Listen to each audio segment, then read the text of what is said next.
Good morning सभी को। अभी आ रहे हो क्या आप लोग? सर जी, अमीन पटवारी में 11 अगस्त से आप जियोग्राफी पढ़ाएंगे ना? अमीन पटवारी में टाइम टेबल बनेगा तब पता चलेगा, है ना। अभी तो फिलहाल सीजीपीएससी सीएमओ जैसे एग्ज़ाम में क्लासेस चल रही है हमारी जियोग्राफी के भी। चलो फिर स्टार्ट करें। लास्ट क्लास में क्या पढ़ रहे थे?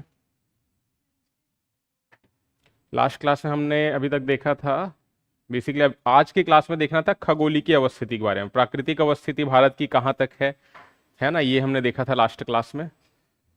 तो इसके आगे डिस्कशन स्टार्ट करते हैं। पहला चैप्टर चल रहा है, सिलेबस देख लेते हैं ज्योग्राफी का कैसा है। ठीक है, ये जो सिलेबस है यही आपको छत्तीसगढ़ ज्योग्राफी में भी पढ़ना है, बस छत्तीसगढ़ के कंटेक्स्ट में रहेगा। जहाँ जहाँ पे भारत है वहाँ वहाँ पर क्या रहेगा, छत्तीसगढ़ रहेगा। ठीक है, तो छत्तीसगढ़ का सामान्य भौगोलिक परिचय, ये सारा चीज़ देखेंगे। और क्योंकि राज्य है हमारा तो इस कारण से कई सारे अन्य मिसलेनियस चीज़ भी आ जाती है। ठीक है, जैसे राज्य का गठन कब हुआ, वो सारा चीज़ भी जनरली जियोग्राफी के अंतर्गत पढ़ लेते हैं हम लोग।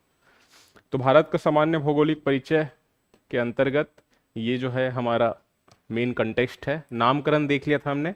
अवस्थिति विस्तार में हमने देखा था प्राकृतिक अवस्थिति तक। आज खगोलिकी अवस्थिति यानी कि अक्षांश और देशांतर की दृष्टि से भारत कहाँ पर स्थित है, इसे डिस्कस करेंगे।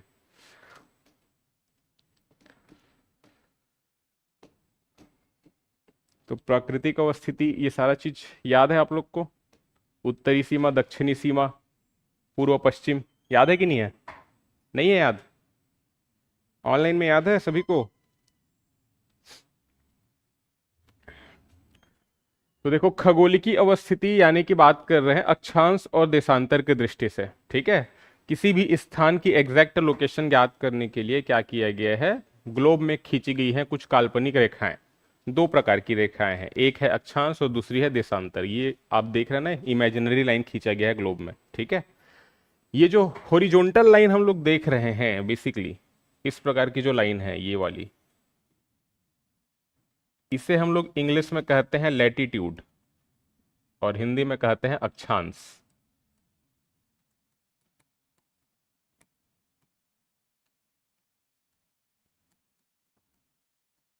ठीक है, अक्षांश रेखाएं कहते हैं। लेटी हुई है एक प्रकार से, तो लेटी हुई है तो लेटीट्यूड करके याद रख सकते हैं। ठीक है, हिंदी में क्या कहेंगे, अक्षांश, लैटिट्यूड कहेंगे इंग्लिश में। ठीक है, और ये जो रेखाएं हम देख रहे हैं जो उत्तर से दक्षिण की ओर आ रही है, ठीक इस प्रकार से, इन रेखाओं को कहा जाता है लॉन्गिट्यूड। तो आप बोल सकते हैं कि ये लंबी रेखाएं आपको देखने को मिल रही है एक प्रकार से, तो लंबी है तो लॉन्गिट्यूड, ये लेटी हुई है तो लैटिट्यूड, ऐसे याद रख सकते हैं। ठीक है, इसे कहा जाता है लॉन्गिट्यूड। हिंदी में कहेंगे देशांतर। ठीक, तो दो प्रकार की रेखाएं हैं, अक्षांश है और देशांतर है। अब बेसिकली हम लोग बात करें रेखाएं कितनी कितनी है, पहले थोड़ा बेसिक देख लेते हैं और उसके बाद फिर भारत के बारे में देखेंगे, अवस्थिति के बारे में। ठीक है, तो सबसे पहले देखें कुछ और इमेजेस देखते हैं। जैसे इस इमेज में हम लोग आते हैं, ये बेसिकली लैटिट्यूड है, यानी कि हिंदी में क्या कहेंगे, अक्षांश कहेंगे। तो इनकी संख्या कितनी है, ये एक्चुअल में क्या है ना, जो हमारी पूरी पृथ्वी है इसको दो बराबर भागों में जो अक्षांशीय रेखा काट रही है उसे हम लोग कहते हैं 0 डिग्री लाइन। जो ये पिंक कलर में आप देख रहे हैं ये है 0 डिग्री लाइन। ठीक है, जो पूरे पृथ्वी को दो बराबर भागों में बांट रही है। इसके ऊपर का जो देखो, ये पूरा हो गया एक गोला, 20 से काटेंगे तो आधा गोला हो गया, ये भी आधा हो गया, तो इसे कहा जाता है गोलार्ध। दोनों हो गए गोलार्ध। ये है उत्तरी गोलार्ध यानी कि नॉर्दर्न हेमिस्फेयर, हेमिस्फेयर इंग्लिश में कहते हैं गोलार्ध को। ये हो गया साउदर्न हेमिस्फेयर, दक्षिणी गोलार्ध। ठीक है, उत्तरी गोलार्ध और दक्षिणी गोलार्ध। ठीक, तो ये है 0 डिग्री लैटिट्यूड। ठीक है, अक्षांशीय रेखा। इसे किस किस नाम से जानते हैं, इसे हम लोग भूमध्य रेखा भी कहते हैं, भूमध्य रेखा हो गया, या इसे हम कहते हैं विषुवत रेखा भी कहते हैं। ठीक है, और इंग्लिश में कहेंगे इक्वेटर। ठीक, इक्वेटर इसलिए क्योंकि पूरे पृथ्वी को दो इक्वल पार्ट्स में डिवाइड कर रहा है, इस कारण से। ठीक है, क्लियर यहां तक? तो कितनी है अक्षांश रेखाओं की संख्या अगर हम बात करें तो ये तो 0 डिग्री हो गई, 0 डिग्री से उत्तर की ओर जाएंगे, ये हो गया हमारा आएगा नॉर्थ पोल, नॉर्थ पोल यानी कि उत्तरी ध्रुव। इसी प्रकार से दक्षिण में आएंगे तो यहां पे हमको देखने को मिलेगा साउथ पोल यानी कि दक्षिणी ध्रुव। ठीक है, पोल मतलब हो गया सबसे टॉप मोस्ट, उत्तरी, उत्तर में देख रहे हैं, दक्षिण में देख रहे हैं। ठीक है, जो एक पॉइंट के जैसा आपको देखने को मिलेगा। ठीक, तो कितनी रेखाएं हैं, एक तो 0 डिग्री हो गया, 0 डिग्री के उत्तर में जाएंगे तो टोटल यहां तक है 90 डिग्री। ठीक, 1 2 3 4 करते करते 90 डिग्री, 90 डिग्री नॉर्थ पोल। इसी प्रकार से दक्षिण में भी सेम 1 2 3 4 करके आएंगे तो इधर भी 90 डिग्री आपको देखने को मिलेगा। तो 90 रेखाएं ऊपर की ओर, 90 नीचे की ओर, कितना हो गया 180 हो गया, और एक 0 डिग्री भी है। ठीक है, तो 181 ये क्या है, लैटिट्यूड्स है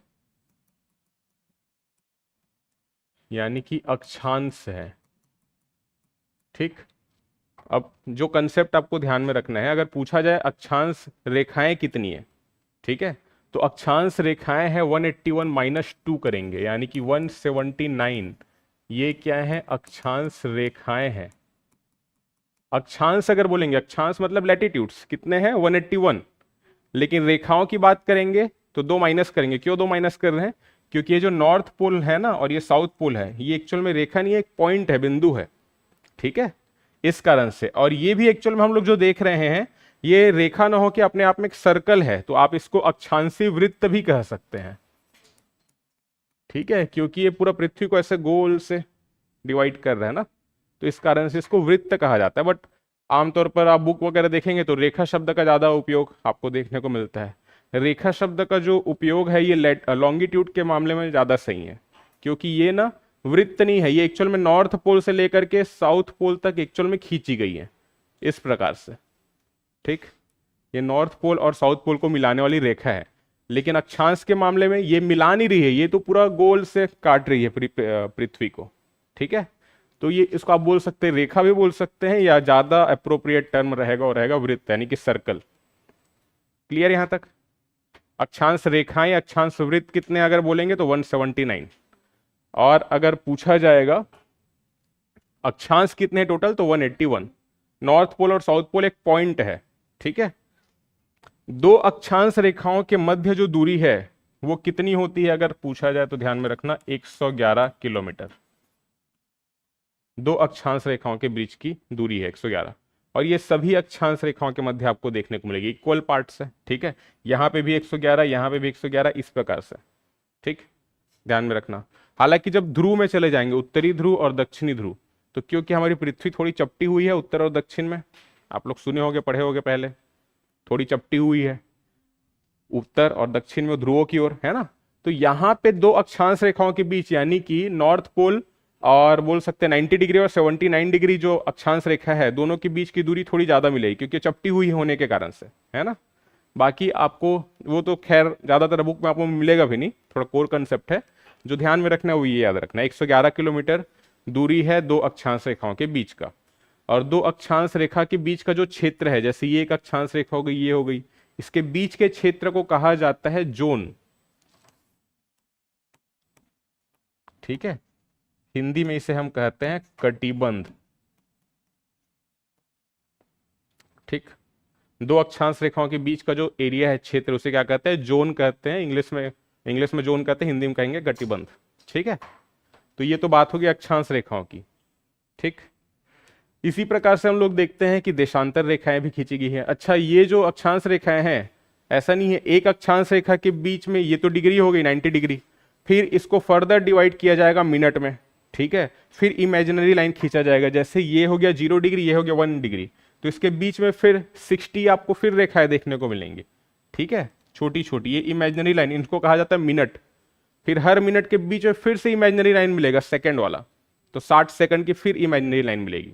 ठीक है, क्योंकि ये तो काफी बड़ा एरिया हो गया, फिर भी एग्जैक्ट लोकेशन कैसे निकालेंगे, तो और काल्पनिक रेखाएं खींची गई है मिनट में, फिर सेकंड में। ठीक है, तो ये तो हम बात करें डिग्री वाला।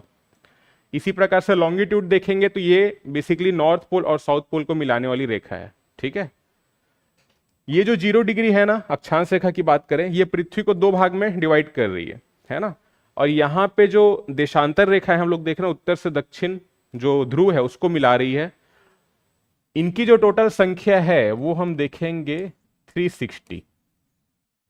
एक 0 डिग्री लाइन है। अब 0 डिग्री, अब इसको काल्पनिक रेखा खींची गई है। यहां पे तो 0 डिग्री फिक्स है, यही रहेगा क्योंकि ये दो इक्वल पार्ट में डिवाइड कर रहा है। लेकिन यहां पे 0 डिग्री किसको मानेंगे, ये फिक्स नहीं है। इसको बेसिकली क्या हुआ है कि जब ये सारी रेखा ड्रॉ की गई थी तब यूरोपियन जो जियोग्राफर है उनका ज्यादा प्रभुत्व था वर्ल्ड लेवल पर, ठीक है। कई सारे देशों को कॉलोनी बनाया उन्होंने, है ना। तो उनका ज्यादा प्रभुत्व था हर फील्ड पर। तो उन्होंने एक्चुअल में क्या किया, जब ये जो रेखाएं जो ड्रॉ की उन्होंने, है ना, ग्लोब पर, तो 0 डिग्री अपने स्वयं के क्षेत्र को माना। तो इंग्लैंड में एक स्थान है ग्रीनविच, आप लोग नाम सुने होंगे, ठीक है। तो ग्रीनविच एक स्थान है जहां पर बेसिकली है लेबोरेटरी, जहां से ये रेखाएं जो है वो ड्रॉ की गई। तो ग्रीनविच को उन्होंने एज्यूम किया कि इसे ही हम 0 डिग्री लाइन मानते हैं। ग्रीनविच से एक रेखा खींची उन्होंने नॉर्थ पोल और साउथ पोल को मिलाने वाली। जैसे कि यहाँ पे आप देखेंगे इंग्लैंड, ये जो पिंक कलर में आप लाइन देख रहे हैं, नॉर्थ पोल से साउथ पोल को मिलाने वाली ये जो रेखा उन्होंने ड्रॉ की, इसे उन्होंने कहा 0 डिग्री। और 0 डिग्री के ईस्ट की ओर जाएंगे, इधर हो गया ईस्ट, इधर हो गया वेस्ट। ईस्ट की ओर जाएंगे तो 180 डिग्री लाइन देखेंगे, इस प्रकार से देशांतरी रेखा नॉर्थ पोल और साउथ पोल को मिलाने वाली। इसी प्रकार से वेस्ट की ओर जाएंगे तो फिर से 180 डिग्री लाइन देखेंगे, ठीक है। तो 0 डिग्री, फिर 1 2 3, ये हो गया पूर्वी देशांतर हो गया।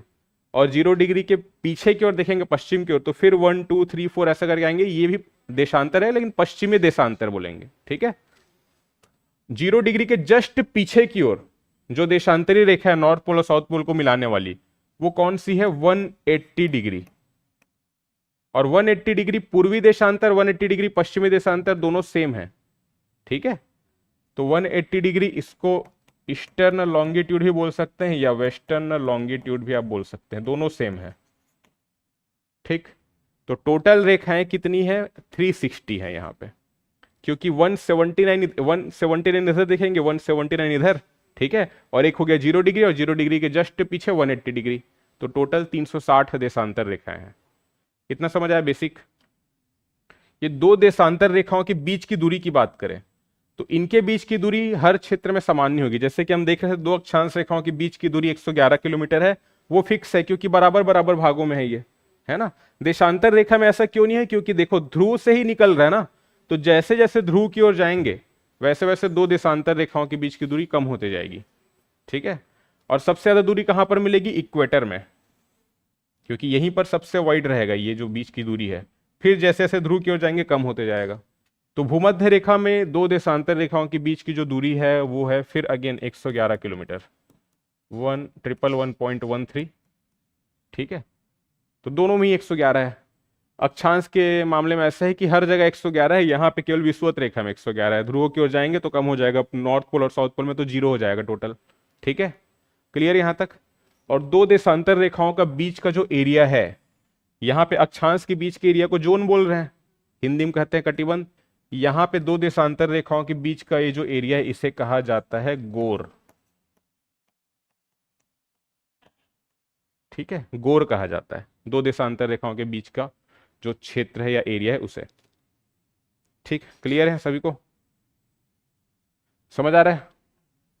तो अक्षांश और देशांतर रेखाएं खींची गई है। ये जो देशांतर रेखाएं है ना, ये एक्चुअल में टाइम डिक्लेयर करने का काम करती है। अभी कितना समय हो रहा है ये सब हमको पता चलता है, तो देशांतर रेखाओं के माध्यम से ही पता चलता है, ठीक है। और अक्षांश रेखाएं जो हैं बेसिकली क्लाइमेट कंडीशन को बताती है। जैसे जैसे आप उत्तर की ओर जाएंगे तो आपको ठंड में वृद्धि देखने को मिलेगी, इसी प्रकार से दक्षिण में जाएंगे तो भी आपको देखने को मिलेगा, ठीक है। तो एक्चुअल में क्लाइमेट को बेसिकली क्लासीफाई कर रहा है, और ये जो मेन काम कर रहा है वो कर रहा है टाइम यानी कि समय के निर्धारण का, ठीक है। तो टोटल रेखाएं कितनी है, देशांतर रेखा है 360, है ना। और हमारी जो पृथ्वी है वो 24 घंटे में एक रोटेशन लगाती है, अपने एक्सिस पर एक बार घूम जाती है, ठीक है। 24 घंटे में घूम रही है, यानी कि 24 घंटे में हम देख रहे हैं पृथ्वी 360, ये तो डिग्री हो गया, 360 डिग्री हो रही है रोटेट, ठीक है। तो एक घंटे में अगर हम बात करें तो कितना डिग्री रोटेट हो रही है, 24 घंटे में हो गया 360 डिग्री जो टोटल घूम गई। तो एक घंटे में कितना डिग्री घूमी, 360 को डिवाइड करेंगे 24 से, कितना आ जाएगा 15, ठीक है। तो 1 घंटे में पृथ्वी रोटेट कर रही है, जैसे हमारा 1 घंटे क्लास करे होगा तो 15 डिग्री हो जाएगा रोटेशन, ठीक है। तो 15 डिग्री हो जाएगी रोटेट 1 घंटे में। इसी प्रकार से 24 घंटे में 360 डिग्री, ठीक है। तो ये हो गया अक्षांश और देशांतर जो बेसिक हमको देखना था। अब 0 डिग्री के उत्तर में देखेंगे अक्षांश में, तो ये हो गया उत्तरी गोलार्ध, और 0 डिग्री के दक्षिण में देखेंगे तो दक्षिणी गोलार्ध हो गया, ठीक है। इसी प्रकार से एक इमेजिनरी लाइन हमने 0 डिग्री मान लिया, क्योंकि 0 डिग्री अगर भारत के जो जियोग्राफर है ये रेखा ड्रॉ करते तो आज दिल्ली वगैरह से गुजरता जो 0 डिग्री लाइन है, ठीक है। आज के टाइम पे 0 डिग्री हम किसको बोलते हैं, ग्रीनविच मीन टाइम, जीएमटी कहते हैं, ठीक है।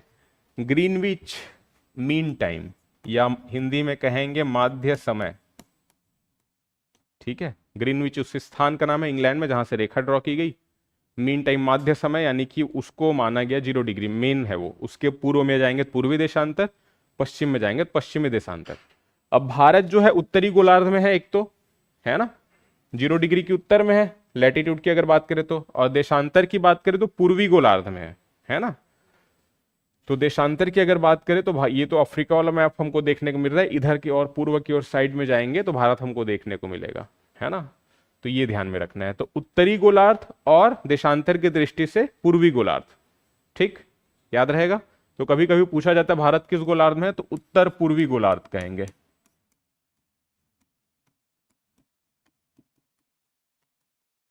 अक्षांश की दृष्टि से तो उत्तर हो गया, देशांतर की दृष्टि से पूर्वी गोलार्ध, क्लियर। जो मेन हमको अक्षांश रेखा जो देखने को मिलेगी उसके बारे में डिस्कस करते हैं इस इमेज में। एक तो हो गया 0 डिग्री लाइन जो कि है हमारा इक्वेटर। इसके बाद ट्रॉपिक ऑफ कैंसर यानी कि कर्क रेखा के बारे में, और ट्रॉपिक ऑफ कैप्रिकॉन यानी कि मकर रेखा के बारे में आप लोग सुने होंगे। ये एक्चुअल में क्यों ड्रॉ की गई है, ये तो 23 डिग्री 26 मिनट है, ये ऐसा क्यों किया गया होगा।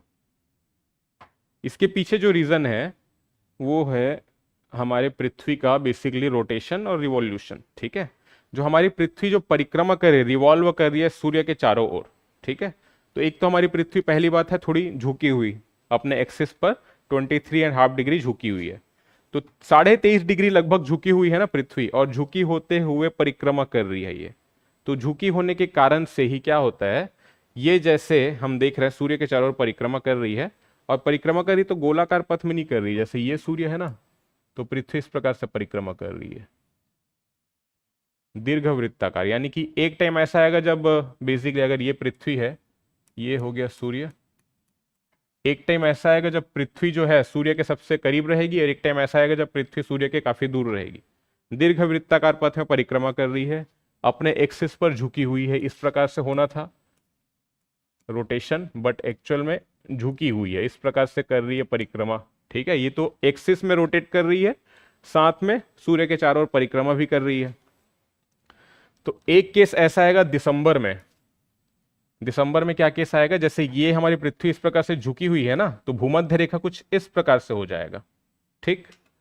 इसके उत्तर में देखेंगे तो 23.5 डिग्री में कर्क रेखा है, 23.5 डिग्री दक्षिण में मकर रेखा।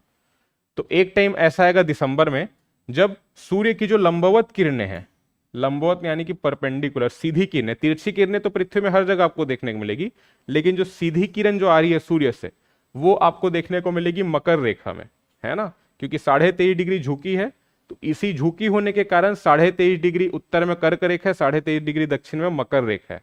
वो इसलिए है क्योंकि सूर्य की लंबवत किरणें एक टाइम ऐसा आएगा जब दिसंबर का समय रहेगा 22 दिसंबर की अगर बात करें तो, जब सूर्य की लंबवत किरणें कहां पर आएंगी, मकर रेखा में, ठीक है।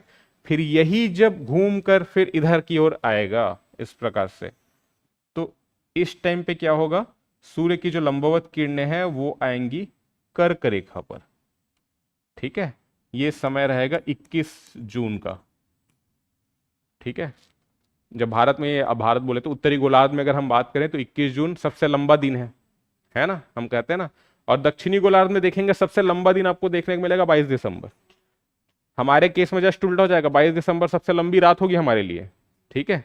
ऐसा हो क्यों रहा है, देखो यहां पर तो मकर रेखा की बात कर 22 दिसंबर के केस में मकर रेखा पर लंबवत किरण आ रही है, लंबवत किरण आ रही है तो तिरछी किरण के इस प्रकार से आएगी, इस प्रकार से तिरछी किरण आएगी। ठीक है, तो ये जो साउथ पोल हम देख रहे हैं, यहां पे आपको 6 महीने का लगभग जो दिन देखने को मिलेगा, वो 6 महीने का सर्कल यहां से चालू होता है, सितंबर से लेकर के मार्च तक। सितंबर से लेकर के मार्च तक का जो समय है, वो दक्षिणी जो ध्रुव की अगर बात करें, साउथ पोल की बात करें, वहां पे आपको लगभग 6 महीने का दिन देखने को मिलेगा, यानी सनसेट ही नहीं होगा वहां पर। ठीक है, ये ध्यान में रखना। और सेम टाइम पे यानी कि सितंबर से लेकर मार्च तक ये जो है हमारा नॉर्थ पोल, क्योंकि झुका हुआ है ना, तो यहाँ पे लाइट आ ही नहीं रहा है, तो यहाँ पे आपको 6 महीने की रात देखने को मिलेगी, यहाँ पे सनराइज ही नहीं होगा 6 महीने तक, इस प्रकार से झुकी होने के कारण। जैसे कि इसमें थोड़ा शेडेड एरिया में आप देख सकते हैं, ये तो हो गया रात वाला पोर्शन। ठीक है, इधर की ओर दिन है, इधर की ओर रात है, और क्योंकि झुका हुआ है, अब देखो इधर लाइट है ना, ये हमारा नॉर्थ पोल है, ये है साउथ पोल, इस वाले एरिया में पूरा 6 महीने आपको दिन देखने को मिलेगा, जब मार्च से लेकर के बात करें सितंबर तक के साइकिल की। और ये देखो साउथ पोल की अगर बात करें तो इधर अंधेरा आपको देखने को मिल रहा है, यहाँ पे इस समय काल में मार्च से सितंबर तक 6 महीने की रात्रि देखने को आपको मिलेगी, यहाँ पे सन राइज नहीं होगा। ठीक है, इधर की ओर आएंगे तो जस्ट उल्टा। तो दो केस ऐसा आएगा जब बेसिकली सूर्य की किरण भूमध्य रेखा पर लंबवत चमकेंगी, दो टाइम पर। एक तो है मार्च, मार्च कब, 21 मार्च, और एक आपको देखने को मिलेगा सितंबर, 22 से 23 सितंबर। कुछ बुक में आपको 22 सितंबर मिलेगा, कुछ में 23 सितंबर मिलेगा। ठीक है, दो केस ऐसा आएगा जब ये जो भूमध्य रेखा है यहां पर लंबवत चमकेंगे सूर्य की किरणें। ठीक है, मार्च हो गया और सितंबर, 21 मार्च और 23 सितंबर, ये याद रखना। जब सूर्य की लंबवत किरण कहां पे आ रही, भूमध्य रेखा पर, तो यहां पे उत्तरी गोलार्ध दक्षिणी गोलार्ध सभी में जो सनलाइट जो है बराबर मिलते रहेगा। ठीक है, ये ध्यान में रखना। समझ आ रहा है इतना? क्योंकि पृथ्वी रिवॉल्व कर रही है, परिक्रमा कर रही है सूर्य के चारों ओर, और दीर्घवृत्ताकार पथ में कर रही है। ठीक है, दीर्घवृत्ताकार पथ में कर रही है, जैसे मैंने आपको बताया कि एक टाइम आएगा जब सबसे पास रहेगी और एक टाइम आएगा जब सबसे दूर रहेगी, तो इसको ध्यान में रखना। ये 22 दिसंबर के बाद, दिसंबर के बाद क्या आएगा, जनवरी आएगा। ठीक है, तो 3 जनवरी का जो समय रहेगा, यानी कि पृथ्वी जब कुछ यहां पे रहेगी, 3 जनवरी का जो टाइम है, इस टाइम पर पृथ्वी जो है वो सूर्य के रहती है सबसे करीब। ठीक, 3 जनवरी को सबसे करीब रहती है, तो इस घटना को कहा जाता है उपसौर। ठीक, और इसी प्रकार से देखेंगे 3 जनवरी के बाद एक समय आएगा, जून के बाद इधर आएगा जुलाई। 4 जुलाई को पृथ्वी रहेगी सूर्य से सबसे दूर। ठीक है, तो सबसे दूर रहेगी, इस घटना को कहा जाता है अपसौर। ठीक, उपसौर जब पृथ्वी सबसे करीब रहेगी, और अपसौर जब पृथ्वी सूर्य से सबसे दूर रहेगी। सबसे करीब रहेगी ना जब पृथ्वी, उपसौर यानी कि 3 जनवरी के टाइम पे, तो जो दूरी रहेगी पृथ्वी और सूर्य के बीच, वो दूरी है 14.7 करोड़ किलोमीटर। ठीक है, 14.7 करोड़ किलोमीटर जब सबसे करीब है, और सबसे दूर है तो फिर रहेगा 15.2 करोड़ किलोमीटर। ठीक है, तो ये ध्यान में रखना है। ठीक, क्लियर इतना? तो ये समझ आया कि कर्क रेखा मकर रेखा की, अगर मान लेते हैं पृथ्वी अपने एक्सिस में 40 डिग्री झुकी होती, ठीक है, तो 40 डिग्री झुकी होती, तो कर्क रेखा और मकर रेखा 40 डिग्री उत्तर 40 डिग्री दक्षिण ये देखते रहते हैं, क्योंकि जितनी झुकी हुई है उसके कारण से ये चीजें हमको देखने को मिल रही है। परिक्रमा तो कर रही है और झुकी होने के कारण से कर रही है। तो दो केस ऐसे आते हैं, एक केस आएगा जब नॉर्थ पोल में कर्क रेखा पर सूर्य की लंबवत किरण आएगी। ठीक है, तिरछी किरण तो सब जगह जाएगी, लेकिन लंबवत किरण जो डायरेक्ट आ रही है उसकी बात कर रहे हैं। और एक आएगा साउथ पोल में मकर रेखा पर 23.5 डिग्री जब सूर्य की लंबवत किरणें चमकेंगी। ठीक है, इतना समझ आया? इसी कारण से हम लोग इस इमेज में जैसे देख रहे हैं Tropic of Cancer, Tropic of Capricorn, इसी कारण से 23.5 में। तो एग्जैक्ट डेटा की बात करें तो 23 डिग्री 26 मिनट है। ठीक है, लेकिन आपको जो बुक में देखने को मिलेगा वो मिलेगा 23 डिग्री 30 मिनट। मिनट को इस प्रकार से डिनोट करते हैं, तो 23 डिग्री 30 मिनट या फिर 23.5 डिग्री। तो कई बुक वाले थोड़ा सा क्या करते हैं, देखो मिनट के, अगर 1 घंटे में कितने मिनट होते हैं, 60 मिनट होते हैं। कुछ बुक में अगर आप देखेंगे 23.5 डिग्री, तो एक्चुअल में ये गलत लिखा होता है ना। 23 डिग्री 30 मिनट सही है। 0.5 मतलब तो 100 के टाइम पे 100 के बेसिस में हम निकाल रहे हैं, एक घंटे में तो 60 मिनट होता है ना, तो ये याद रखना। 23 डिग्री 30 मिनट एग्जैक्ट तो ये वाला है, लेकिन अधिकांश सोर्स में आपको ये मिलेगा, ठीक है। 23.5 डिग्री उत्तरी अक्षांश कर्क रेखा, 23.5 डिग्री दक्षिणी अक्षांश हो गया कौन सा, मकर रेखा, ठीक है। इसके बाद जैसे ये वाली लाइन हम देख रहे हैं आर्कटिक सर्कल, इसको आप नोट कर सकते हैं 66.5 डिग्री उत्तरी अक्षांश, ये है आर्कटिक सर्कल। इसी प्रकार से 66.5 डिग्री दक्षिणी अक्षांश में है अंटार्कटिक सर्कल। ऊपर आर्कटिक महासागर है, नीचे अंटार्कटिका महाद्वीप है, इस कारण से नाम दिया गया है, ठीक है। इसके ऊपर की ओर जाएंगे तो पूरा ठंड एरिया ही आपको देखने को मिलेगा, बर्फीला क्षेत्र ही देखने को मिलेगा, ठीक है। तो कुछ इंपॉर्टेंट ये लैटिट्यूड्स है, एक तो 0 डिग्री हो गया अक्षांश जो भूमध्य रेखा है, विषुवत रेखा है, एक याद रखना ट्रॉपिक ऑफ कैंसर, और एक याद रखना आर्कटिक सर्कल। 1 2 3 4 और 5, ये 5 प्रमुख अक्षांश रेखा हैं जो आपको ध्यान में रखना है, ठीक है। अब इसके बाद आगे चलते हैं, ये तो हमने समझ लिया जो पृथ्वी जो कर रही है रिवॉल्यूशन यानी कि परिक्रमण। अब इसके बाद देखते हैं भारत की जो अवस्थिति है अक्षांश और देशांतर की दृष्टि से कहाँ है। तो एक तो उत्तरी गोलार्ध में है, हमने देखा अक्षांश की दृष्टि से, देशांतर की दृष्टि से है पूर्वी गोलार्ध में, है ना। तो अक्षांश की दृष्टि से भारत है उत्तरी गोलार्ध में, और देशांतर में जब आएंगे तो आ जाएंगे पूर्वी गोलार्ध में।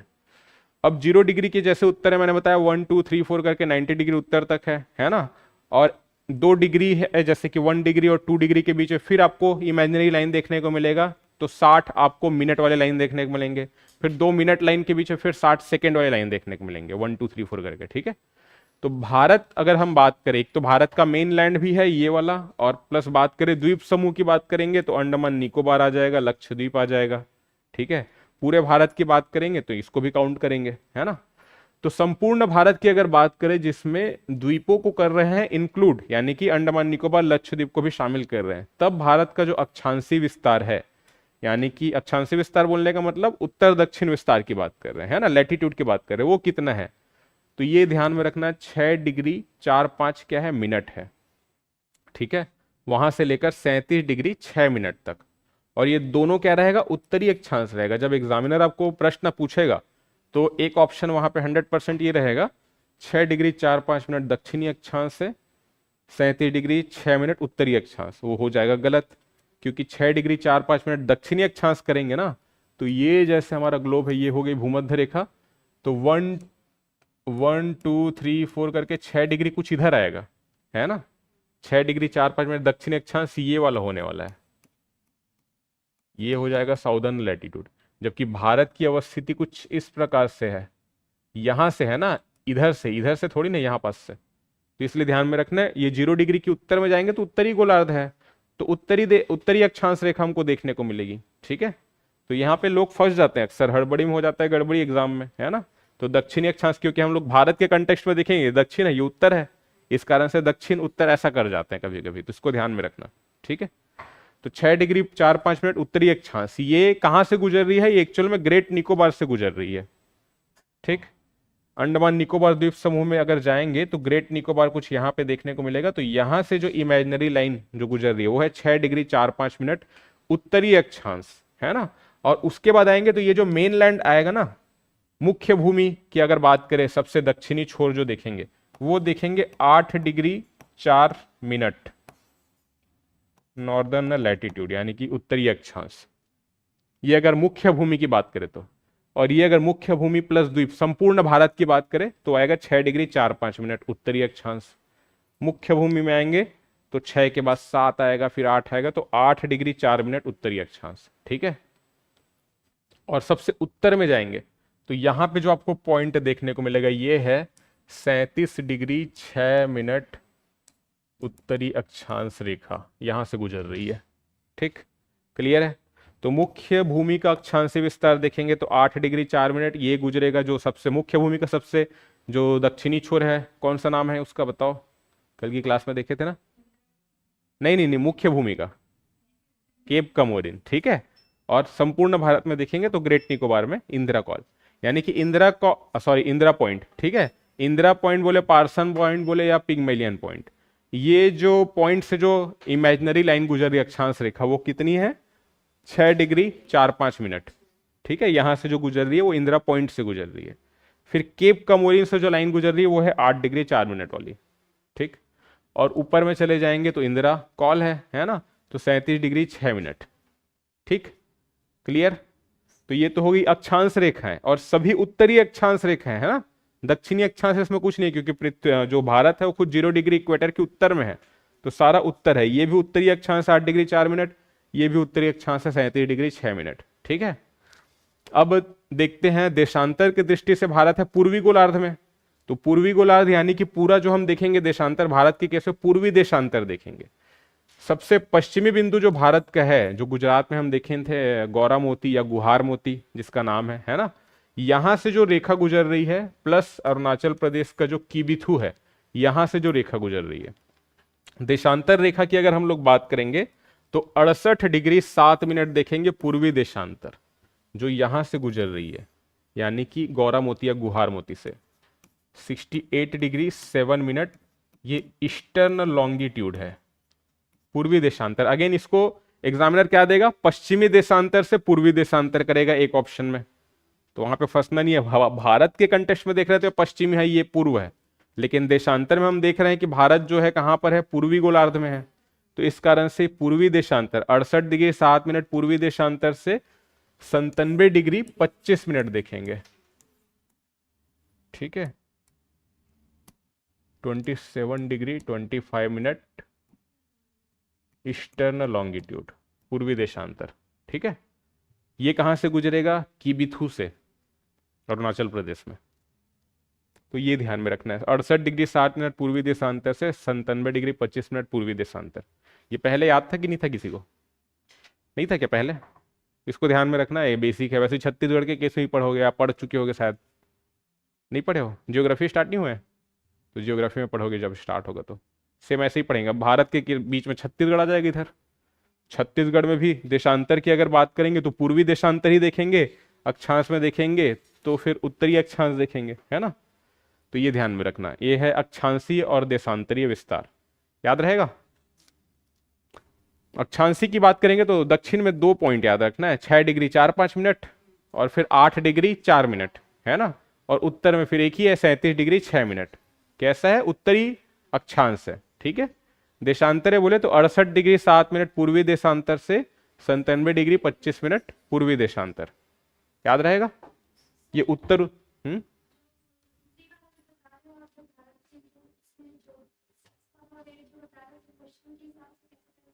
क्वेश्चन के हिसाब से यही आएगा कि भारत का जो अक्षांशी पूछेगा, क्या भारत का अक्षांशी विस्तार क्या है या भारत का देशांतरी विस्तार क्या है, या ये पूछ सकता है भारत का अक्षांशी एवं देशांतरी विस्तार को बताइए। फिर ऑप्शन दिया रहेगा, अक्षांशी विस्तार के बारे में जैसे पूछा रहेगा ना, तो ऑप्शन में क्या रहेगा? 8, जैसे मुख्य भूमि की अगर बात करें तो 8 डिग्री 4 मिनट उत्तरी अक्षांश से लेकर के 37 डिग्री 6 मिनट उत्तरी अक्षांश, ये एक ऑप्शन रहेगा जो करेक्ट है। दूसरा ऑप्शन एग्जामिनर इस प्रकार से रखेगा, 8 डिग्री 4 मिनट दक्षिणी अक्षांश से 37 डिग्री 6 मिनट उत्तरी अक्षांश, इस प्रकार से, है ना। तो वो गलत हो जाएगा, 8 डिग्री 4 मिनट दक्षिणी अक्षांश से 37 डिग्री 6 मिनट दक्षिणी अक्षांश कर देगा, वो भी गलत हो जाएगा। ठीक है, तो इस प्रकार से ऑप्शन आपको देखने को मिलेंगे, है ना। तो पूर्वी देशांतर हो गया, ये उत्तरी अक्षांश हो गया, इसको दक्षिणी अक्षांश या पूर्वी को पश्चिमी देशांतर, इस प्रकार से करके एग्जामिनर फंसाने की कोशिश करेगा इसमें। तो अक्षांशी विस्तार क्या है और देशांतरी विस्तार क्या है, और शब्द में ये देखना है कि भारत की मुख्य भूमि बोल रहा है या संपूर्ण भारत बोल रहा है। ठीक है, या केवल भारत अगर लिखा रहेगा तब भी हम लोग किसको काउंट करेंगे? अंडमान निकोबार को, क्योंकि भारत का पार्ट हुआ ना वो। ठीक है, और ऑप्शन में अगर मान लो ऑप्शन में आपको मिल ही नहीं रहा है 6 डिग्री 4-5 मिनट उत्तरी अक्षांश, है ही नहीं, 8 डिग्री 4 मिनट ही दिख रहा है, मतलब वो पूछना ही इसी को चाह रहा है। ठीक है, क्लियर। तो इस प्रकार से ध्यान में रखना है। अब इसके बाद जैसा हमने देखा कि कर्क रेखा 23.5 डिग्री उत्तरी अक्षांश वाली जो रेखा है कर्क रेखा है, तो भारत के कंटेक्स्ट में हम लोग के लिए कर्क रेखा इंपॉर्टेंट है, क्योंकि भारत से गुजरती है वो, है ना, लगभग इक्वल पार्ट में डिवाइड करती है भारत को। तो 23.5 डिग्री उत्तरी अक्षांश रेखा जिसे हम कर्क रेखा कहते हैं। भारत की अगर पॉलिटिकल मैप की बात करें तो भारत के 8 राज्य ऐसे हैं जहां से होकर के गुजरती है कर्क रेखा। ठीक है, कौन कौन से 8 राज्य हैं?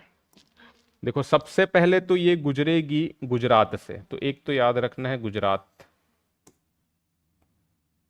ठीक है, सबसे पहले गुजरेगी गुजरात से, और गुजरात के बाद ये ना थोड़ा पार्ट ट्रेवल करती है कहाँ पर, राजस्थान में। तो ये हो गया गुजरात, फिर है राजस्थान, फिर मध्य प्रदेश में तो काफी लंबी है ये रेखा, थोड़ा ऊपर हो गया, इस प्रकार से बनाते हैं। ठीक है, सबसे पहले है गुजरात, फिर है राजस्थान, राजस्थान के बाद तीसरा, अगर आपसे इसमें आपको ये भी पूछ सकता है कि पश्चिम से पूर्व की ओर कर्क रेखा भारत के जिन राज्यों से गुजर रही है उनको क्रम से जमाओ करके, तो सबसे पहले नंबर पे गुजरात। 8 राज्य के नाम तो याद हो जाते हैं, लेकिन क्रम से जमाने बोल दिया, पश्चिम से पूर्व या पूर्व से पश्चिम, तो थोड़ा दिमाग घूम सकता है ना।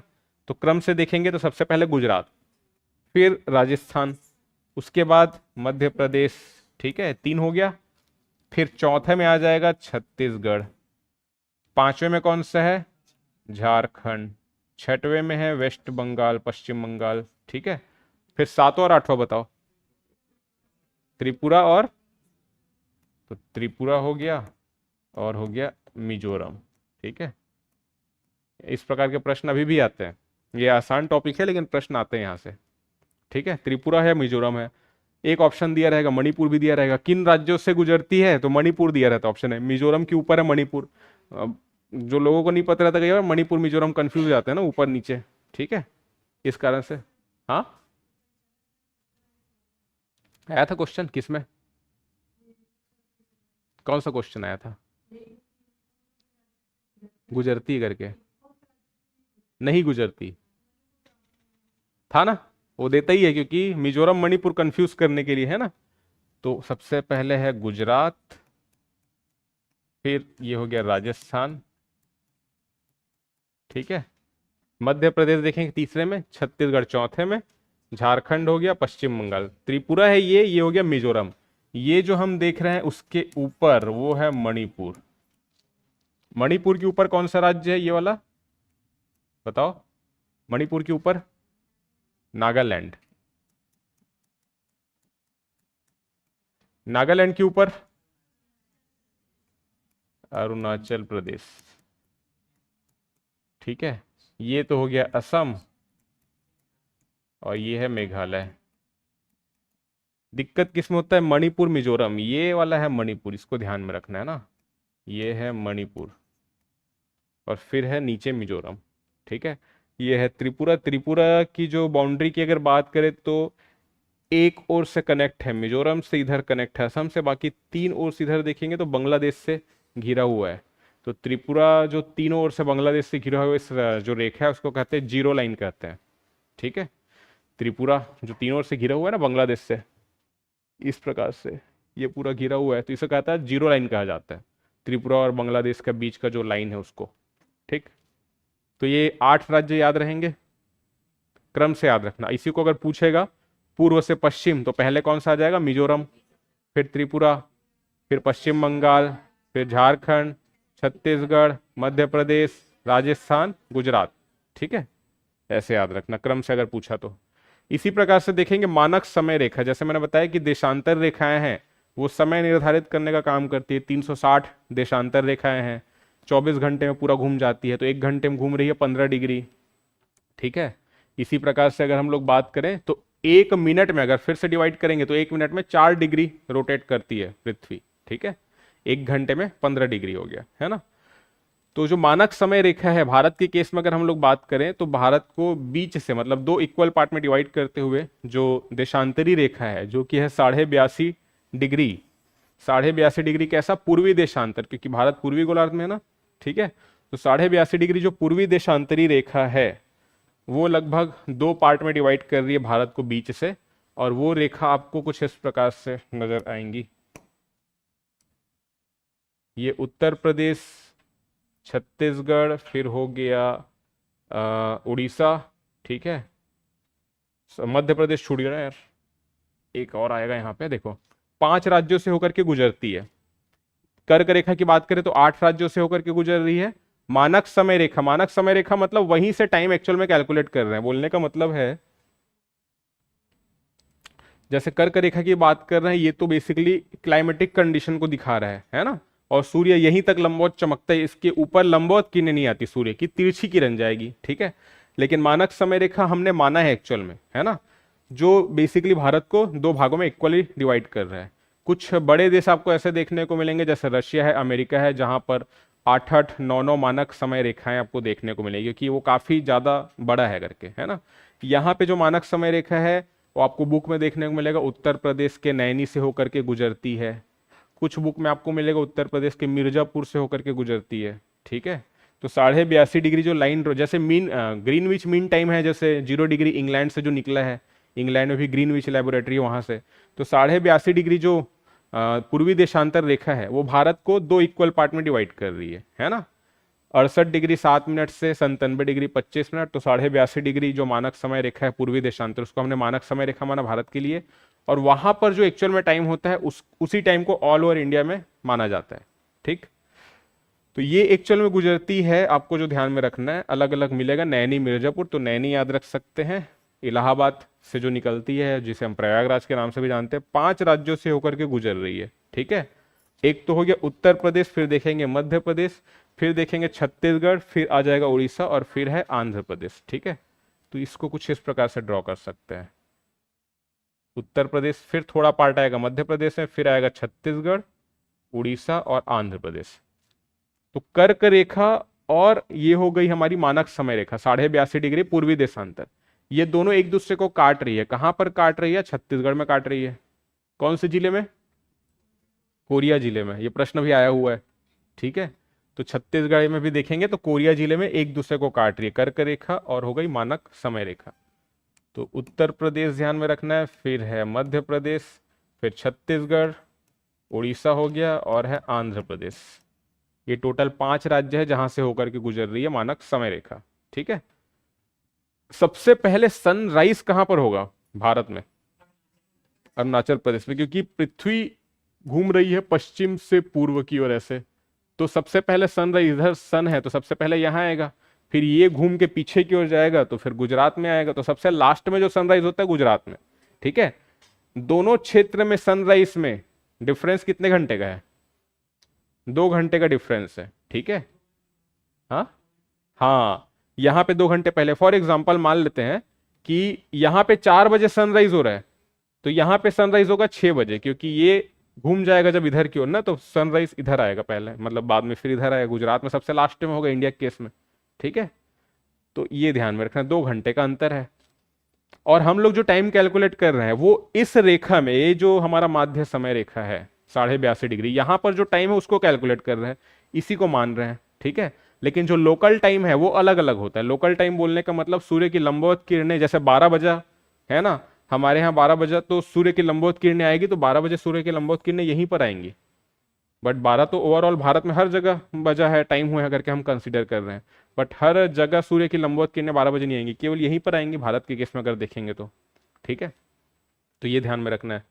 तो यहाँ पे सनराइज पहले होता है, यहाँ पे सनराइज लास्ट में, ठीक। इस प्रकार से ध्यान में रखना, 2 घंटे का अंतर है अरुणाचल प्रदेश के किबिथु से लेकर के गुजरात के गौरामोती के बीच जो बेसिकली टाइम है उसमें, ठीक है। लोकल टाइम अलग अलग होता है, मेन हम इसको कंसीडर करते हैं। जैसे अभी टाइम हो रहा है लगभग 10:30 मान रहे हैं, तो 10:30 जो एक्चुअल में टाइम होगा यहाँ पे होगा, है ना। लेकिन हम ओवरऑल यहाँ पे भी मेघालय में चले जाए, अरुणाचल प्रदेश में चले जाए, टाइम कैसे देखेंगे? 10:30 ही बजाया करके, लेकिन जो सनलाइट है वो आपको अलग अलग देखने को मिलेगा, ठीक है। तो ये ध्यान में रखना है। इसके बाद देखते हैं भारत की स्थलीय सीमा। तो स्थलीय सीमा कितनी है ये ध्यान में रखना है। स्थलीय सीमा के बाद आज की क्लास में तो नहीं होगा, जलीय सीमा जो कल की क्लास में आपको पढ़ाऊंगा, जलीय सीमा के बारे में आपको मिलेगा कुछ डेटा ये वाला, ठीक है। बट ये डेटा है जो अब हो गया है चेंज। ये जो हम लोग पढ़ रहे हैं ना जलीय सीमा के बारे में, भारत की द्वीपों सहित तटीय सीमा की लंबाई, यानी कि ये वाली जो तटीय सीमा है इसकी लंबाई की बात कर रहे हैं।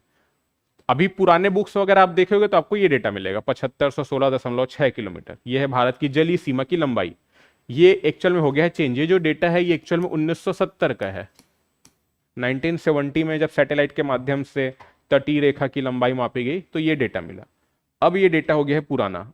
अब 2025 में आया है जो नया डेटा, उसके अकॉर्डिंग ये जो तटीय सीमा है भारत की, उसकी लंबाई हो गई है 11,098.81 किलोमीटर। अब इसको देख के लगेगा लंबाई कैसे बढ़ गई, है ना, भारत तो भूभाग कब्जा कर लिए क्या ऐसा लगेगा, बट ऐसा नहीं है। एक्चुअल में क्या है, मापने का जो पैमाना था, पैरामीटर, उसको चेंज किया गया। पहले क्या किया जा रहा था, जैसे कि ये हम तो देख रहे हैं इसमें सीधा ऐसा बाउंड्री बना हुआ है ना। अब बहुत सारी नदियों के डेल्टा वगैरह, जैसे गंगा नदी की बात करें, पश्चिम बंगाल में डेल्टा है, तो डेल्टा जब रहेगा तो कुछ इस प्रकार से दुनिया भर का इस प्रकार से संरचना इस प्रकार से रहेगा। तो पहले इसको एक सीधी रेखा में मान लिया गया था जब कैलकुलेट किया गया था, मापा गया था। तो अब ये जो मापने का तरीका है चेंज करके कुछ इस प्रकार से मापा जा रहा है। हर प्रकार से जितना भी कटा फटा जो मोड़ है तटीय क्षेत्र में, सबको कंसीडर किया जा रहा है।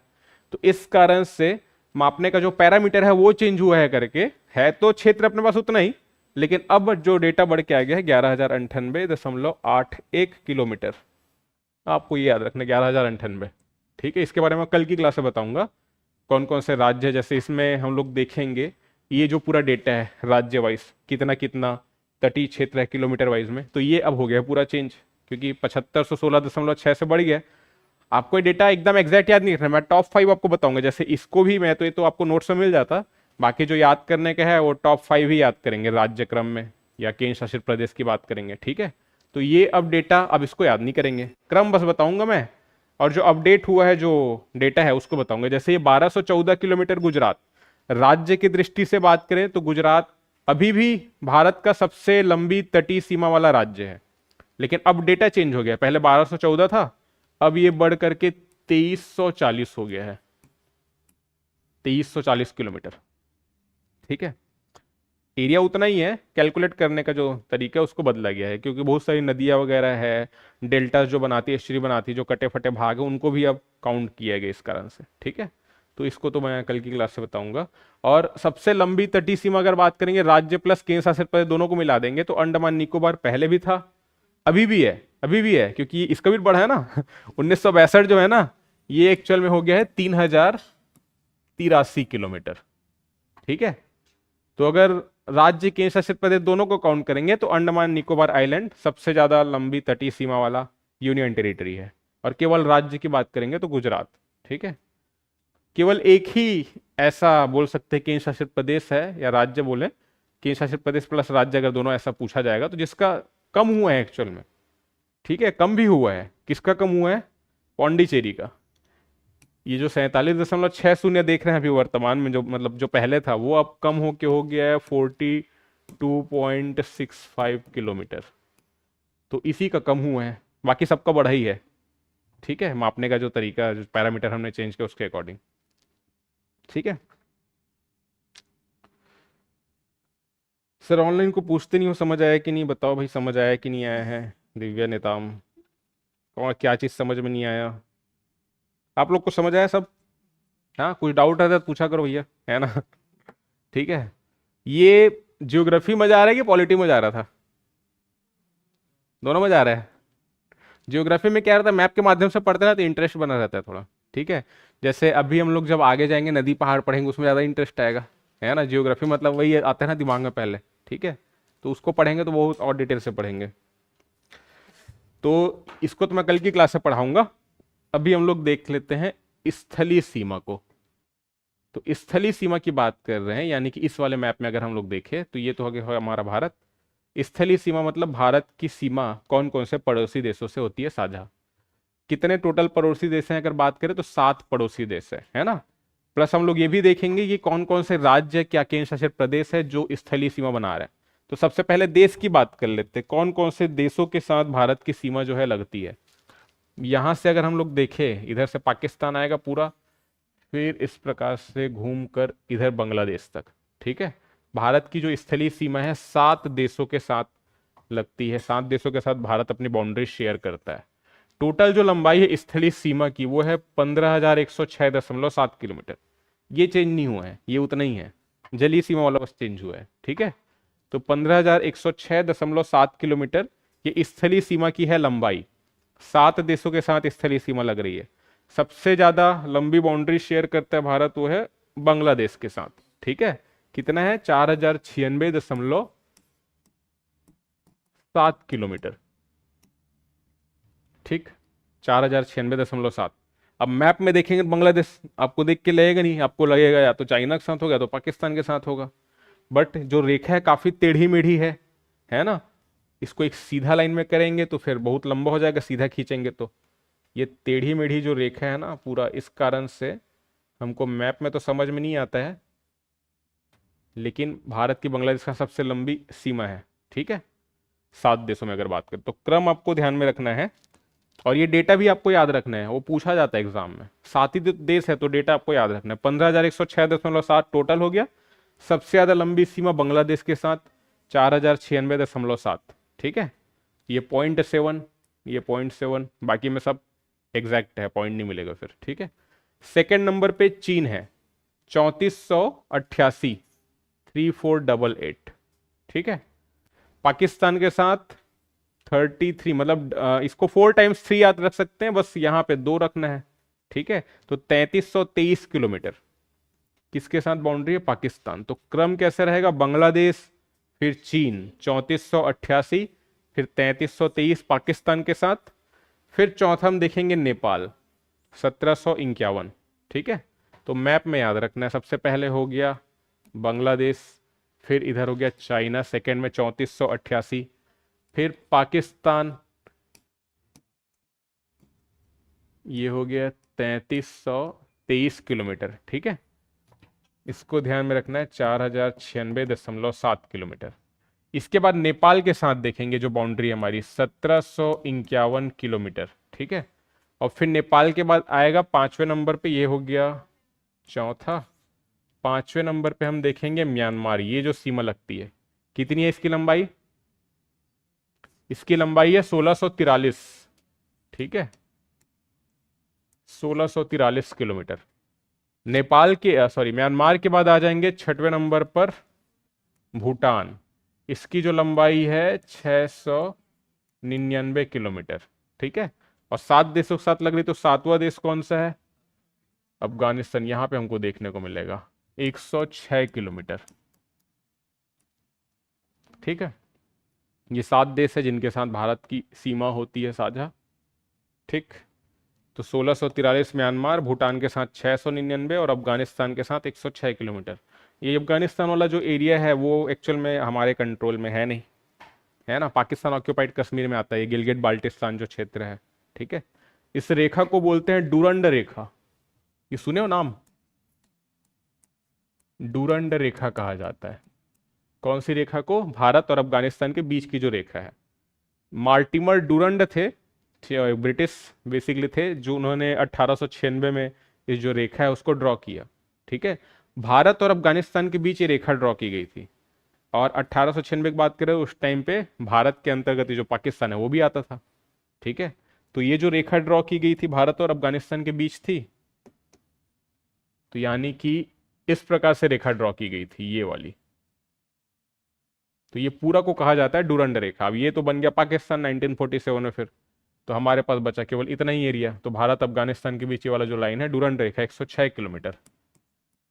ठीक है, बाकी ये जो पाकिस्तान अफगानिस्तान के बीच लाइन है ये भी डूरंड रेखा ही है, मार्टिमर डूरंड जिन्होंने ड्रॉ किया था। ठीक है, इसी प्रकार से भारत और पाकिस्तान के बीच आपको जो लाइन देखने को मिलेगी उसको क्या कहते हैं? रेड, नहीं, रेड क्लिफ। ठीक है, वो तो आप उसमें देखेंगे पाक ऑक्यूपाइड में। तो ये जो रेखा हमको देखने को मिलती है वो है रेड क्लिफ, रेड क्लिफ रेखा। रेड क्लिफ वो व्यक्ति थे जिन्होंने इस रेखा को ड्रॉ किया। ठीक है, लॉर्ड माउंटबेटन के दोस्त थे वो रेड क्लिफ, उनको बुलाया वो जब भारत पाकिस्तान को हो रहा था विभाजन, तो सीमा बनाना है ना। क्लियर? ठीक है, समझ नहीं आएगा तो आप कल पूछना। तो रेड क्लिफ जो थे वो थे फ्रेंड किसके? लॉर्ड माउंटबेटन के, है ना। लॉर्ड माउंटबेटन ने उनको बुलाया, वो चाहते थे कोई ऐसा व्यक्ति आए इस रेखा को ड्रॉ करने के लिए जो भारत पाकिस्तान दोनों से जिसका कनेक्शन ना हो, ताकि वो मीडिएटर अच्छा बन सके, मतलब किसी के फेवर में ज़्यादा वो मत करे। और उनको दिया गया एक मैप रेखा ड्रॉ करने के लिए, है ना। और उनका पेन का जो लाइन भी खींचेंगे वो मतलब मैप में तो खींच दी है, लेकिन ग्राउंड लेवल पे आएंगे तो काफ़ी मोटा हो जाता है ना भाई वो चीज़ें जो है ना। तो यहाँ पे मतलब भारत और पाकिस्तान के बीच जो लाइन खींचा गया, और पाकिस्तान उस समय 2 पार्ट में था, ईस्ट पाकिस्तान वेस्ट पाकिस्तान। तो ये जो भारत और बांग्लादेश के बीच भी जो रेखा है उसे भी हम कहेंगे रेड क्लिफ लाइन, क्योंकि बांग्लादेश पहले क्या था, ईस्ट पाकिस्तान। 1971 में आकर के बांग्लादेश अलग देश बना, ठीक है। तो भारत रेड क्लिफ लाइन आपको भारत पाकिस्तान और भारत बांग्लादेश दोनों के बीच आपको देखने को मिलेगा, क्योंकि रेड क्लिफ ने ही लाइन ड्रॉ किया, ठीक है। और काफी विवादित भी था एक्चुअल में, उनको एक्चुअल में ग्राउंड रियलिटी का पता भी नहीं था, उसके बाद वो ड्रॉ कर रहे थे लाइन। तो इस कारण से कई सारे क्षेत्रों को लेकर के आज भी थोड़ा कन्फ्लिक्ट होते रहता है। जैसे मैंने पॉलिटी में आपको पढ़ाया था ना, बेरूबाड़ी वाला केस, याद आ रहा है, जिस फिर भारत ने पाकिस्तान को कुछ एरिया सौंपे, तो वो इसीलिए आया ना, क्योंकि लाइन ही उन्होंने जो ड्रॉ की थी वो सही से नहीं थी, इसी कारण से। तो कुछ क्षेत्रों को लेकर विवाद इसी कारण है, क्योंकि जो लाइन ड्रॉ की गई थी वो मैप में ड्रॉ की गई, लेकिन ग्राउंड लेवल पे जाएंगे तो चीजें काफी अलग है वहां पे, है ना। तो red Cliff line India Pakistan. इसी प्रकार से एक लाइन आपको ध्यान में रखना है, मैकमोहन रेखा, ये भी काफी चर्चा में रहता है। ये आपको देखने को मिलेगा भारत और चीन के मध्य, उसमें ही पर्टिकुलरली बात करें तो अरुणाचल प्रदेश में देखने को मिलेगा मैकमोहन रेखा। भारत और एक्चुअल में इसको ड्रॉ किया गया था भारत के अरुणाचल प्रदेश और तिब्बत के बीच में।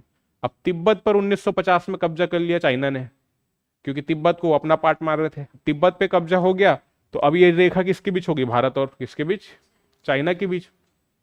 चाइना का कहना था कि भारत तिब्बत की सरकार को तो मान्यता प्राप्त है ही नहीं, तो भारत ने, जब ब्रिटिश सरकार थी, उन्होंने तिब्बत के साथ संधि वगैरह करके जो रेखा ड्रॉ की गई थी, इसका तो कोई वैल्यू ही नहीं है, क्योंकि तिब्बत तो अपने आप में स्वतंत्र है नहीं, वो तो भैया हमारा मतलब स्टेट है, हमने कुछ ऑटोनॉमी प्रदान किया और उसके पास इतना अधिकार नहीं है कि वो ये सारी चीजें करे। तो चाइना ने जब तिब्बत पर कब्जा किया, उसके बाद से इस रेखा को लेकर विवाद इसलिए होता है क्योंकि मैकमोहन लाइन को भारत मानता है लेकिन चाइना नहीं मानता, ठीक है, इसी कारण से दिक्कत आती है। तो ये कुछ प्रमुख रेखा है जिसको आपको ध्यान में रखना है, ठीक है। रेड क्लिफ हो गया, ये हो गया डूरंड वाला अफगानिस्तान के बीच जो 106 किलोमीटर वाला है, मैकमोहन इंडिया चाइना के बीच, और उससे पर्टिकुलरली बात करें तो अरुणाचल प्रदेश में, ठीक है। तो 7 देश आपको याद रहेंगे, कौन कौन से देश हैं जिनके साथ भारत सीमा साझा कर रहा है। बांग्लादेश, पाकिस्तान, बांग्लादेश, चीन, फिर पाकिस्तान, फिर नेपाल है, फिर म्यांमार, भूटान और अफगानिस्तान। और किलोमीटर याद है हुआ 4096.7, किसके साथ है, पाकिस्तान, सॉरी यार, बांग्लादेश के साथ। फिर है चाइना के साथ 3488 किलोमीटर, ठीक है। फिर तीसरे नंबर पर पाकिस्तान 3323, चौथे में नेपाल 1751, कल याद करके आना, ठीक है। पांचवें में फिर म्यांमार, कितना है 1643, छठवें में भूटान 699 और सातवें में अफगानिस्तान 106 किलोमीटर, ठीक है। टोटल है कितना 15,106.7 किलोमीटर, ठीक। इसको याद रखना, इसको पूछूंगा मैं कल, ठीक है। अब ये तो बात हो गई, इसको पूरा कर लेते हैं फिर इसको एंड करेंगे क्लास को। ये तो बात हो गई देशों की। अब भारत की अगर बात करें तो भारत में राज्य है, केंद्र शासित प्रदेश है। तो कौन कौन से राज्य हैं, केंद्र शासित प्रदेश है जो सीमा बना रहे 7 देशों के साथ। तो टोटल ध्यान में रखना है 16 राज्य हैं, 2 है केंद्र शासित प्रदेश जो पड़ोसी देशों के साथ सीमा बना रहा है। आपको एग्जामिनर ऐसा पूछ सकता है कि भारत का कौन सा राज्य ऐसा है जो स्थलीय सीमा नहीं बनाता है। जैसे क्वेश्चन अभी आया था, बताया ना कि कर्क रेखा कौन से राज्य से नहीं गुजरती है, तो वैसे पूछ सकते हैं ना कौन सा राज्य केंद्र शासित प्रदेश है जो पड़ोसी देश के साथ सीमा नहीं बनाता है। अगर आपको देगा तमिलनाडु तो बहुत आसान है, तमिलनाडु तो केवल जलीय सीमा है, स्थलीय सीमा तो बना ही नहीं रहा है। लेकिन आपको इधर ही का कुछ राज्य देगा ना जिसमें आपको डाउट हो, ठीक है। तो 16 राज्य और 2 केंद्र शासित प्रदेश है, ये याद रखना। पहले तो 2 केंद्र शासित प्रदेश पहले था ही नहीं, पूरे केवल राज्य ही थे। 2 केंद्र शासित प्रदेश भी आए 2019 में, जब जम्मू कश्मीर लद्दाख जो पहले राज्य था उसको बनाया यूटी। तो 2 केंद्र शासित प्रदेश तो इसी को याद रखना, जम्मू कश्मीर हो गया, लद्दाख हो गया, बाकी 16 राज्य। तो 16 राज्य कैसे कैसे, पश्चिम से पूर्व की ओर आते हैं, ठीक है, एंटी क्लॉकवाइज रोटेट। तो सबसे पहले तो याद रखना है गुजरात, ठीक। फिर देखेंगे राजस्थान। अब हरियाणा लैंडलॉक्ड है ना, हरियाणा मत मानना, क्योंकि देखो इसकी सीमा नहीं लग रही, लैंडलॉक्ड है, चारों ओर से घिरा हुआ है, बीच में है एक्चुअल में, ठीक है। तो तीसरा है पंजाब, है ना। अब ये तो यूनियन टेरिटरी हो गया तो इसको काउंट नहीं करे। 2 केंद्र शासित प्रदेश हो गए, जम्मू कश्मीर लद्दाख, ठीक है। राज्य में गुजरात हो गया, राजस्थान हो गया, पंजाब 3। इसके बाद ये हो गया चौथा, कौन सा है, हिमाचल प्रदेश, ठीक है। इसके बाद है 5वां उत्तराखंड। फिर 6वां किसको लेंगे, उत्तर प्रदेश, नेपाल के साथ सीमा बना रहा है, तो छठवा हो गया उत्तर प्रदेश, सातवां हो गया बिहार, ये कौन सा हो गया हमारा सिक्किम, आठवां हो गया। ठीक है, सिक्किम का सीमा कहाँ कहाँ पे लग रहा है, देखो नेपाल के साथ भी बाउंड्री है, भूटान के साथ भी है, चीन के साथ भी है। ठीक है, तो 8 हो गया कौन सा, सिक्किम। इसको ले लेते हैं नौवा, पश्चिम बंगाल को। ठीक है, 9 हो गया पश्चिम बंगाल। और ये जो हो गए, ये इसको हम लोग बोलते हैं 7 सिस्टर्स। ठीक है, 7 सिस्टर्स, ये जो स्टेट है +1 सिक्किम को लेते हैं, नॉर्थ ईस्ट इंडिया की बात करते हो तो ये 7 सिस्टर्स आ जाता है, +1 सिक्किम आ जाता है। तो सिक्किम को तो हमने काउंट किया, 9वें नंबर पे हमने किया पश्चिम बंगाल को, और 7 सिस्टर के साथ 9 + 7 करेंगे तो कितना हो जाएगा, 16। तो 7 कौन कौन से, देखो असम है, असम का बाउंड्री भी लग रहा है बांग्लादेश के साथ, लग रहा है यहाँ पे हम लोग देख रहे हैं। ठीक है, अरुणाचल प्रदेश की बात करें तो तिब्बत के, चाइना के साथ लग रहा है, भूटान के साथ भी है, म्यांमार के साथ भी है ना। मेघालय की बात करें, इसकी भी बाउंड्री लग रही है बांग्लादेश के साथ, त्रिपुरा की भी लग रही है, ये हो गया। मिजोरम बांग्लादेश के साथ भी है, म्यांमार के साथ भी है। मणिपुर म्यांमार के साथ, नागालैंड म्यांमार के साथ। ठीक है, तो 7 सिस्टर में सभी की बाउंड्री लग रही है। ठीक, तो 9 तो ये हो गए, +7 हो गए 16, तो 16 राज्य हो गए, 2 केंद्र शासित प्रदेश हो गए, है ना। अब इसमें भी अगर आपको पूछा जाए कि कौन सा राज्य है, जैसे हमने देखा कौन से देश के साथ सबसे लंबी सीमा लग रही है, बट कौन सा ऐसा राज्य है जो सबसे लंबी स्थलीय सीमा साझा कर रहा है किसी भी देश के साथ, पड़ोसी देश के साथ, तो वो है पश्चिम बंगाल। ठीक है, देश में बात करेंगे तो बांग्लादेश, हमारे राज्य में बात करेंगे तो पश्चिम बंगाल, तो दोनों में बंगला है। ठीक है, तो याद रखना, तो पश्चिम बंगाल ऐसा राज्य है जो सबसे लंबी स्थलीय सीमा बनाता है। ठीक है, टोटल जो लंबाई है वो है 2499, यानी कि लगभग 2500 किलोमीटर। एक ही देश के साथ नहीं बना रहा है, 2217 किलोमीटर बना रहा है, ये बांग्लादेश के साथ शेयर कर रहा है। इसको याद रखने की जरूरत नहीं है, ये याद रख सकते हैं, ये वाला डेटा इतना डिटेल में नहीं जाएगा एग्जामिनर, वो तो शायद डेटा भी ना पूछे, केवल नाम पूछ लेगा कौन सा राज्य सबसे ज्यादा लंबी सीमा बना रहा है।